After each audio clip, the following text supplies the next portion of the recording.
Intergroup conflict includes disagreements or tension between two or more groups, like between nations, businesses, political groups, communities, social groups, and sports teams.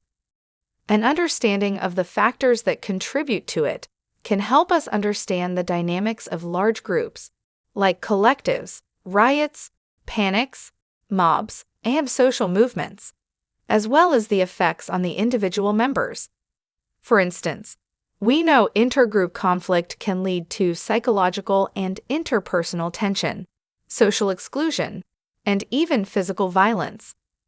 It should be no surprise, then, that this type of conflict is damaging to group dynamics.